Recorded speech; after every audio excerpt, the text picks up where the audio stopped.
Hello, my name is Carol Kenrick. I'm a professional practice coach at the Institute of Physics, and I also teach in an all-through school. In this video, we're going to be focusing on charges and static electricity.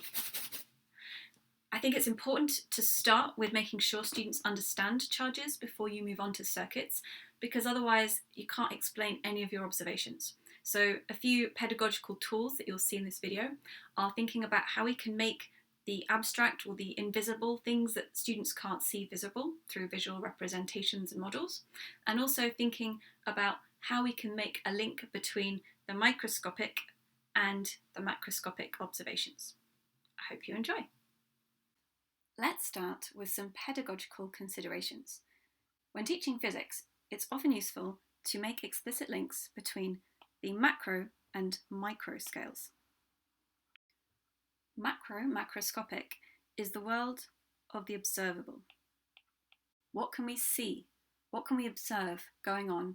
The light bulb lights, maybe there is some heating taking place. On the other hand, the microscopic world cannot be directly observed. The macroscopic world is something that we describe, and the microscopic world needs to be imagined. It's what allows us to explain our observations. A lot of what we do as physics teachers is make links between the macroscopic and microscopic.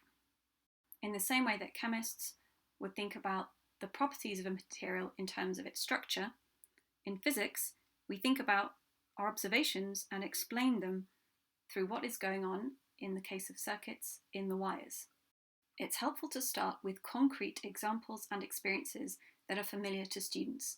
Think about real-world contexts such as lightning, slides, balloons, and hair, and TV or laptop screens gathering dust. There are some great demos that you can carry out. Some are mentioned in the previous forces domains videos, but let me show you a couple now. So let's take a straw and balance it on a bottle top.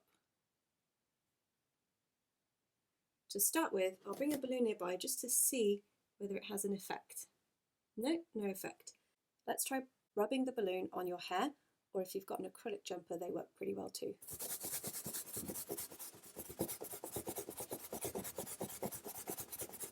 Now let's see what happens when I bring the balloon nearby. Wow, you can see it being attracted to the balloon. It's worth doing in both directions just to show that you're not pushing it. It's clearly an attractive force. The balloon is clearly attracting the straw. Now, what if I took the straw and I rubbed that as well? So I'm rubbing the straw on the jumper or the hair.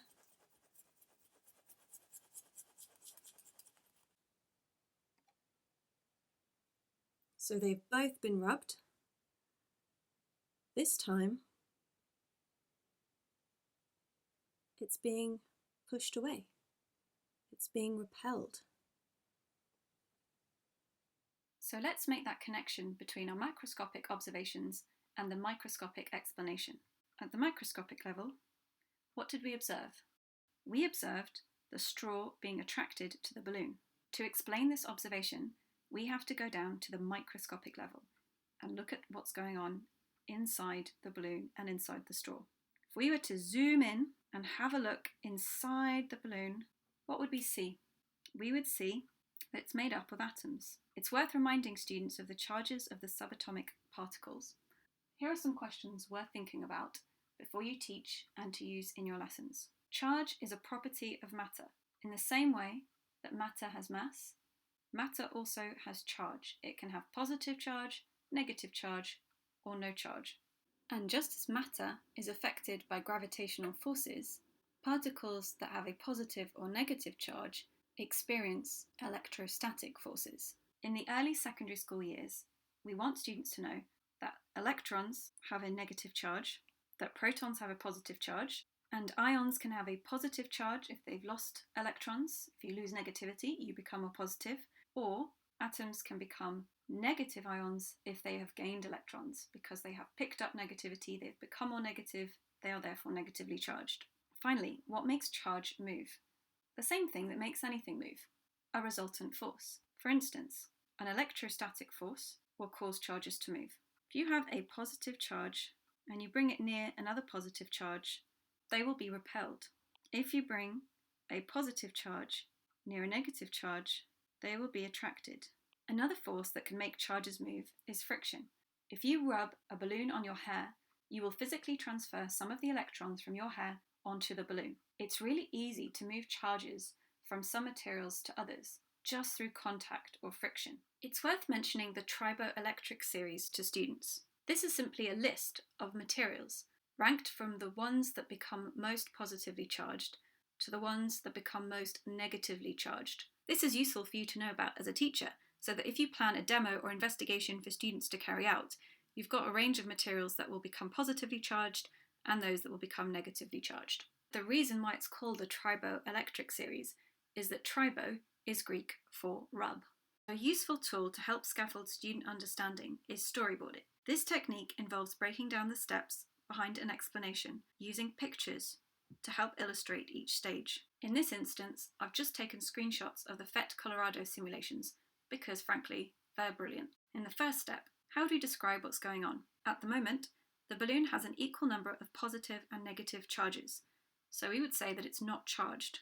You could also say, in more precise scientific language, that the net charge, by which we mean the overall charge, equals 0. Let's take a look at the second step. What did we do? We rubbed the balloon on the jumper. How would we describe the situation in terms of charges now? Well, if we look at the balloon, it now has more negative charges than positive charges. Well, we can see from the picture that the balloon has picked up electrons. It has gained negative charge. What about the jumper? The jumper has lost electrons as it transferred them to the balloon. Therefore, the jumper is now positively charged. How does that lead to step 3? What we observe is the balloon is attracted to the jumper. How do we explain this? Well, the balloon has a net negative charge, and the jumper now has a net positive charge.